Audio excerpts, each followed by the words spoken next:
Okay, so what I've got here today is my first ever welding video. Never uploaded anything like this before, but I was very excited about this new Lincoln Electric Squarewave TIG 200 machine. I looked around for a long time for something to be just like this. Finally got it in today, ordered in early January. I think I must be on the end of the UPS driver's route because it said end of day on the shipping and it got here about 7:30. So I am by no means a professional welder. I am by no means an amateur welder. I'm a novice at best. By day, I am a high school teacher, and I'm sorry, but I have a little bit of allergies and the sniffles right now, so hopefully you can bear with me through this video as I show you a few different things about the machine and what I've learned from it today. Please enjoy. All right, the day has come. It's finally here. Wanted to show a video of what's up with this new Lincoln welder. I have no idea where my tripod is, so I'm shooting this all on my phone. Probably won't get any good arc shots today, but maybe later this week. You've probably already seen the unboxing videos, so I'm just going to take all this stuff out, set it out on the table.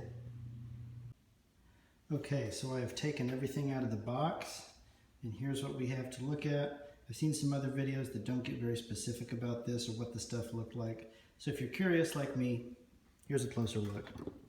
Here's your 230 volt plug and this style of adapter on the end, I guess to lock in to the machine for that cord.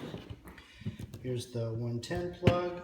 It's got that same kind of adapter on it, that locking thing. I'm new to Lincoln, so I'll have to check this stuff out when I pull out the package. Here's the regulator that it comes with.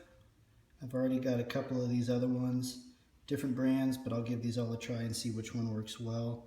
This is a Harris, looks like it says 501. It's got that model number on top, 601 5-30. And here's the number 17 torch with the sheath on it, with the flex head. It's got the twist mate connector on the end with the argon flow going right through the center. Here's some of the consumables that it came with. Long back cap, 3/32 inch tungsten, 1/16 collets and collet body, number 7 cup. I'm not sure what this color is. I know I've got some of the blue and some of the red. This one's almost purple. I'm still kind of new to this, so don't know that quite yet. Here's the nice heavy duty foot pedal with that Lincoln 6-pin connector on it. This gas hose, which kind of has this cheapy, almost plasticky coating on it. Might just use another one that feels a little more sturdy. This could work just fine. And then here's the stick electrodes holder and work clamp. So this has the twist mate connector on it too.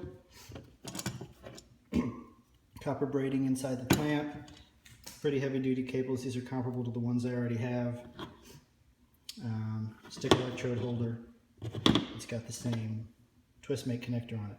So those are all the things inside the box. I'm going to pull out the machine. Okay, so here's a look at the welder itself. We've probably seen some other videos of these. Again, I just want to get a little bit of a different angle on them. Got everything you'd expect to see on this if you've looked at one of these before, or any other welder. A lot of the same stuff going on. One knob supposed to be for simplicity and ease of use. We'll see about that when we turn it on. It almost looks like it's got a spot up here for like a plastic cover or something. I don't know if that's holdover from another model or if that's just the way it's made, but it definitely doesn't come with one. I don't know that it would be that much use if it did have one. So that's the front side. And here's the back side of the machine. It's got that little 3-prong connector up there. Again, I'm new to the Lincoln Electric brand, so that may be just what they use all the time, or that might be some sort of standard thing. I really don't know. So we've got the power supply, big fan for cooling out there, some argon connector for gas flow, and then the duty cycle and other important electrical settings. Okay, I just started this up, and the first thing I noticed is what everybody says is that the fan is pretty loud. It is pretty loud. That's okay. As I've got everything hooked up, Again, I am by no means even close to professional, so this is my little 60 cubic foot tank.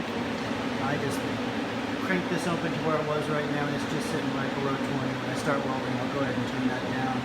Get everything hooked up to the machine on the back end.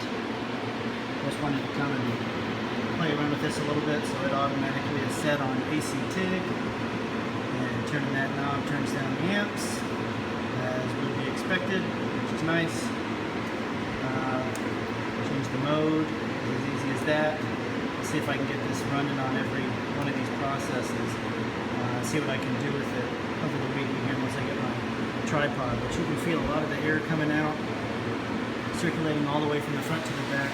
This fan moves a whole lot of air, so you definitely want to have a good amount of space in the front and behind it. I would. Okay, so I've got everything else set up.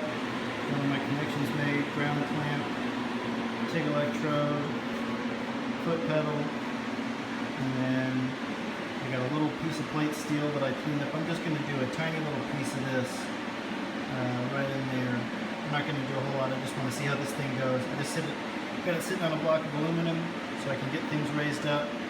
I got my torch sitting out over here. This is my, oops, I ditched the tungsten setup right there. The rest of my garage is kind of a mess, so I'm not going to do that right now. Anyways, I'm just going to set this up, weld on this. I'm doing what the machine's already set at, which is 100 amps. Then I'm going to crank it up so I can really get to work. So I've got a piece of 1/4 inch plate here that I'm going to be welding on. I have my 3/32 electrode sharpened to a little bit of a point. I've got a number 8 gas lens on here.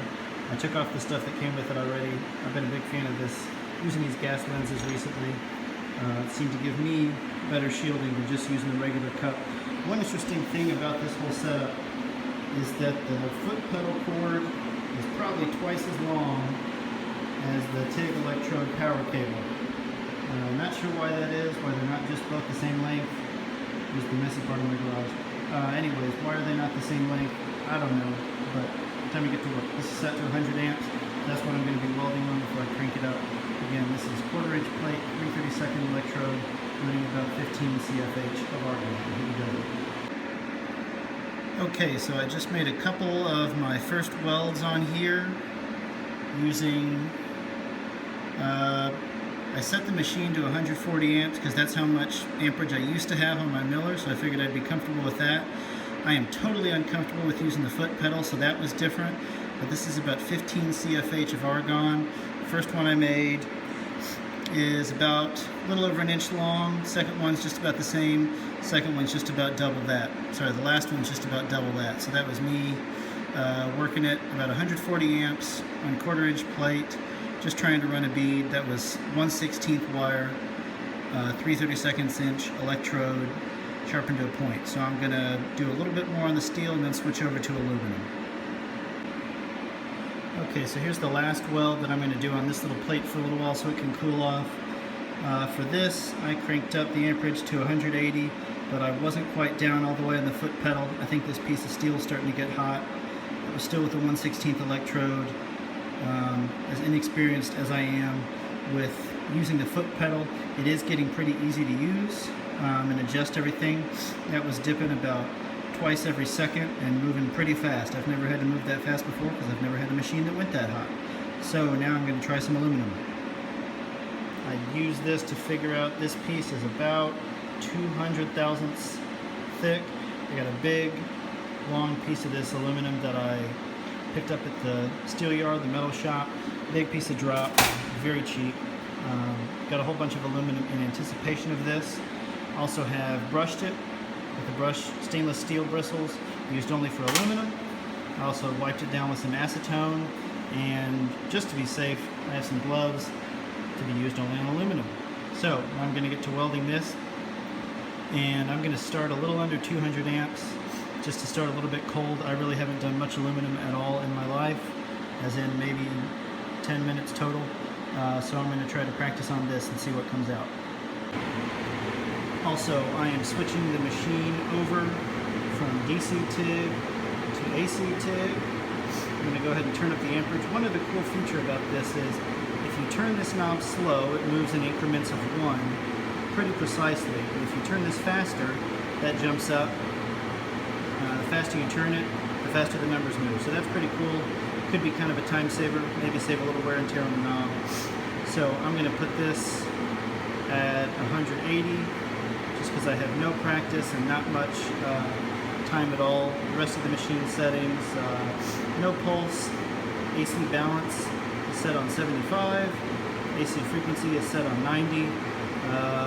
Again, I really have no frame of reference for this, so I'm going to check in with the machine here on top of the label just to check.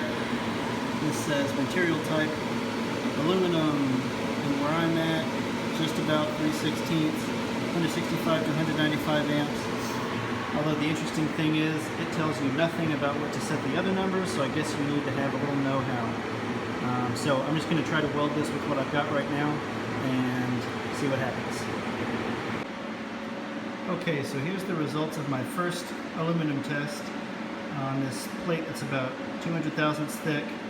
I sort of started here and then went this way. So the first one I did, I had this on 90 hertz, then I went ahead and bumped it up to 120 hertz just to see what else would happen, and I took the balance down to 70% and did some kind of dumb stuff here. Pretty new to welding aluminum. I'm using a 16th 4043 rod. I cleaned this all with a stainless steel wire brush. Used some acetone that I wiped it down with, but as I'm learning, on all these small little pieces of aluminum, the heat gets away really fast and this piece gets really hot really fast. The whole thing is probably maybe 4 inches. So I've got to play around with some different things to do that. But that's the first step for me with using aluminum and a foot pedal. Okay, so I'm starting to get to a point where I think this is working a little better now. I got a different piece of aluminum that's a little bit cooler. I got it down to 140 amps. The rest of the settings, still no pulse. I turned the AC balance to 90. It seemed to sound and feel the best there. The arc didn't really have any trouble. And I got the frequency set at 90 also. So this is working for me right now. The balance, you'll see there's really not a whole lot of cleaning action going on. So this first weld here on the left, I did not a whole lot of cleaning going on. I was probably running it a little bit cold the whole time and dabbing a lot more rod than I probably needed to. And then this one I just did, I went from right to left. Kind of a nasty start. I think I got to practice starting all these. They seem to have the same small, cold-looking characteristics, but this I was putting a little more foot pedal down. Sorry, there's a lot of other junk around there. I'm looking at the part in the middle here, is what I just did. I tried to add a little bit of extra rod at the end. Not so comfortable with that yet, but that's what I'm doing. The rest of that bubble you see is just some other burn through for me trying to practice. This was my first aluminum practice piece ever, so that's some aluminum for now. Okay, so here's the final result of what I did tonight. This is back on some of that 200 thousandths plate. Just brushed clean. The machine was set to 140 amps, but I probably had the foot pedal going about halfway. Trying to dab a little bit quicker than once a second. Still need to work on starting and stopping, but I'm feeling pretty good with this machine for this being about just past 30 minutes that I've ever aluminum welded in my life, using a foot pedal too. So pretty happy with everything so far, and that's probably all I'm going to do for tonight. Thanks for watching.